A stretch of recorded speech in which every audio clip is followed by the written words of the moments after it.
போதும் கண்மணி வேறென்ன நானும் கேட்பேன்.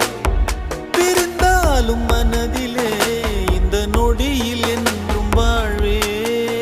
இந்த நிகழ்காலம் இப்படியேதான் தொடராதா?